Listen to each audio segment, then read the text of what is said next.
بسم الله الرحمن الرحيم. اللهم صل وسلم وبارك على سيدنا محمد وعلى آله وصحبه وسلم تسليما كثيرا. السلام عليكم ورحمة الله وبركاته. يا رب دايما تكونوا بخير وفي أحسن حال. معنا إن شاء الله في الفيديو ده لمبة ميتا لايت أو ميتا الهالت. اللمبة عندي هنا كانت شغالة وفصلت لوحدها. اللمبات دي أصدقائي في منها نوعين، نوع بيشتغل على التيار مباشرة يعني بيوصل ل 220 فولت بشكل مباشر، وفي نوع تاني بيشتغل على اجنيتور ومكثف او ممكن نقول محول ومكثف. ده بيشتغل معانا على التيار بشكل مباشر، يعني عندي طرفين دول ده وده بيوصلوا على اطراف التغذية 220 بشكل مباشر. اللمبة عندنا بتتكون من جزئين، جزء اللي هو الفتيلة زي ما واضح كده، والجزء التاني اللي هو انتفاخ زجاجي اهوت. بيكون بداخل الانتفاخ دوت بعض الغازات، مجموعة من الغازات المختلفة. لمبة لما بتشتغل بتدي إضاءة صفرة لأن عندنا الفتيلة بتكون شغالة. بعد ما اللمبة بتشتغل شوية بيحصل عندنا سخونة للفتيلة، اللي بيحصل عندنا توهج للغازات الداخلية داخل الانتفاخ ده، وبيحصل عندنا ممكن نقول قوس كهربائي، أو بيحصل تأينات أو تأين للغاز اللي هو داخل عندي الانتفاخ الزجاجي اللي هو الداخلي مش الخارجي. ساعات اللمبة دي أصدقائي بيكون عندنا هنا المقاومة دي بتتحرق، وساعات عندنا الانتفاخ دوت بيكون مش بينور، فبالتالي بناخد عندنا الفتيلة ديت وبنشغلها بتشتغل معانا على 220 طرف عندنا طبعا اهوت، والطرف التاني عندنا في الناحية دي. يعني فتيلة بتشتغل لوحدها، ولكن بتبقى في الحالة دي بتبقى لمبة هالوجين، لمبة فتيلة. طيب عندنا لما اجيب دلوقتي لمبة سيريا ونجرب عندي هنا اللمبة على اطراف التوصيل هنا وهنا، اللمبة عندنا مش بتنور. المفروض عندي هنا لما اجرب اللمبة دي على لمبة سيريا، لمبة سيريا طبعا هتكون مثلا 100 واط او 200 واط، فالمفروض اللمبة دي 400 واط. فبالتالي لما بنجرب السيريا الحاجة الأضعف هي اللي بتشتغل. يعني إيه؟ يعني مثلا عندي لمبة 200 واط ولمبة 400 واط، ال 200 واط هي اللي هتنور، وال 400 مش هتنور لأن الحمل بتاعها أعلى. طيب أوصل عندي هنا كده القرابة بتاعة لمبة السيريا عشان نجرب مع بعض كده. دي كده أطراف لمبة السيريا،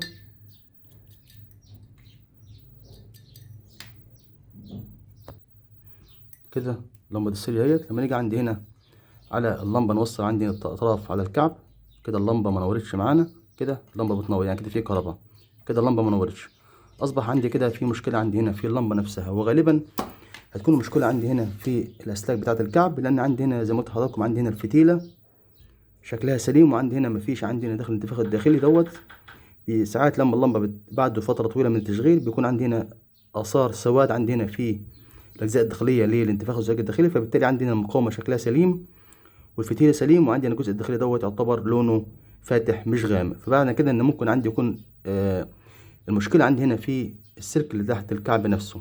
هجيب كاوية لحام واشغلها وفوق عندي هنا الجزء ده، ونخرج الكعب ونبص كده على الاسلاك اللي هي داخل الكعب. عندي الكعب طبعا حركته كده شويه اهوت ابتدى يفك معايا. المشكله عندي هنا في الكعب ده لما اجي الحمه ان لازم الحمه بحاجه تتحمل معايا درجه الحراره. لو اللمبه اشتغلت معانا نلحمها طبعا بلحام سيليكون حراري، لو اشتغلت ما اشتغلتش هنشوف مع بعض ان شاء الله. ابتدي اجيب بكره القصدير، واجيب عندي شويه قصدير عندي هنا على القصدير الموجود عندنا كان عشان يكون سهل في الفك. كده انا فكيت عندي هنا الكعب بتاع اللمبه، دي كده اللمبه نفسها هيت. الكوة العادية ما نفعتش معايا في فك عندي هنا القصدير اللي هنا ده، لان محتاج درجة حرارة عالية، والكوة دي يعتبر 40 واط. فكيت عندي هنا الكعب عن طريق الهوت اير، ودي كده اللمبة بتاعتنا هيت. خارج عندي هنا بقى جزئين او سلكين، سلك اهو سلك اهو.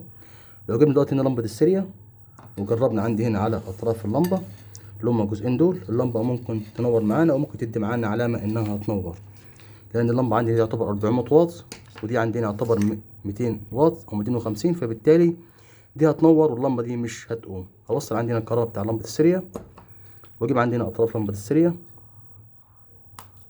نقول بسم الله كده. طرف عندي هنا والطرف التاني هنا،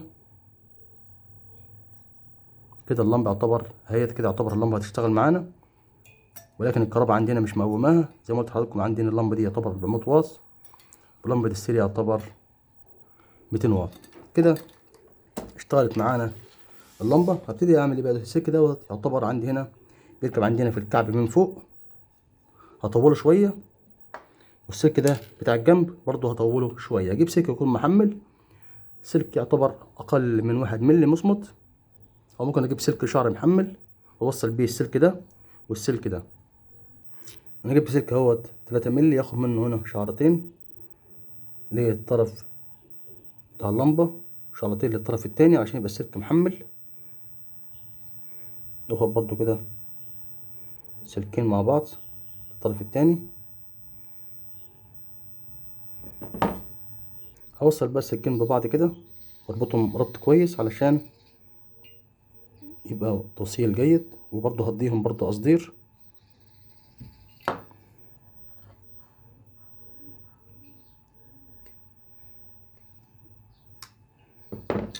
اوصل الطرف التاني برضو. طبعا خلي بالي السلك ده ممكن يقطم من الواحد وهو بيوصله.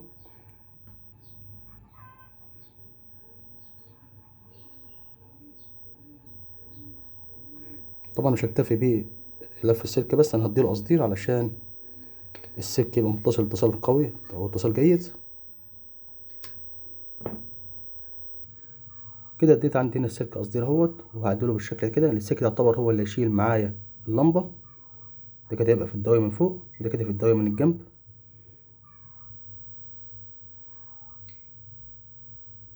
يكون بالشكل ده كده اهوت. وخلي بالك طبعا ما يلمسوش بعض. واركب بقى عندي هنا الكعب، اخرج ده من الكعب من فوق ودي تبقى تلمس عندي الكعب من الجنب. كده خليت الاسلاك بعيد عن بعضها همت بحيث ما يلمسوش بعض خالص. ابتدي اركب الكعب بتاع اللمبه. وقبل ما اركبه طبعا اجيب عندي هنا شويه سيليكون حراري علشان يمسك معايا عندي هنا الكعب في جسم اللمبه. اجيب سيليكون حراري، طبعا ده نوع شعبي. الانبوبه دي يعتبر ب35 جنيه، او ممكن من 35 ل50 جنيه على حسب مكان اللي تشتري منه. ده يعتبر نوع شعبي مش نوع اصلي. في حاجات تانية اصليه بيكون سعرها اغلى من كده. المفروض بيتحمل درجه حراره عاليه المفروض يعني. ده اللون بتاعه اهوت.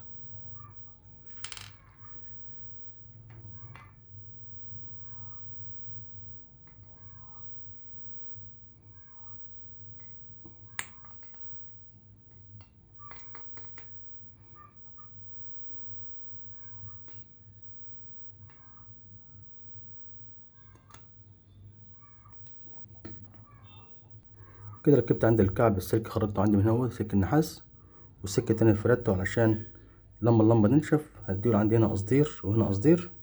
هسيب بقى عندي هنا السيليكون دوت ينشف، ونشوف مع بعض ان شاء الله بعد ما السيليكون ينشف اللمبة وهي شغالة.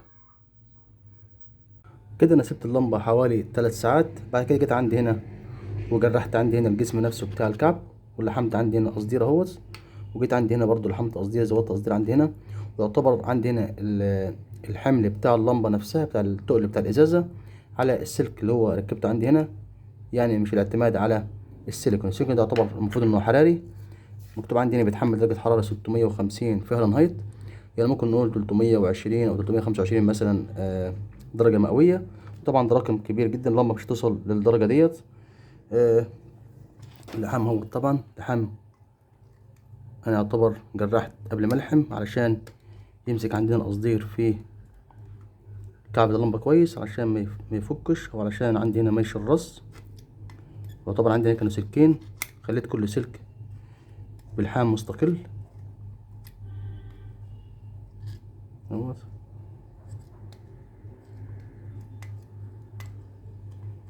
يعني اللحام جامد مفيش اي مشكلة عندي هنا اهوت. اللحام يعتبر قوي اهوت، يعني ماسك جامد اللحام اهو. طبعا كده يعتبر السيليكون لسه ما نشفش او لسه ما جفش الجفاف التام. نجرب مع بعض كده اللمبة علشان نختم الفيديو. نجرب برضه على لمبة السيريا لان ما عنديش هنا الدواية للكعب الكبير ما عنديش منها. نسمي الله ونجرب مع بعض كده اللمبة. كده اللمبة المفروض انها تنور، ولكن لازم اوصلها مباشر بدون لمبة سيريا عشان تشتغل ويدينا الاضاءة بتاعتها اللي هي الطبيعية. بكده نكون وصلنا نهاية الفيديو. شكرا لكم والسلام عليكم ورحمة الله وبركاته.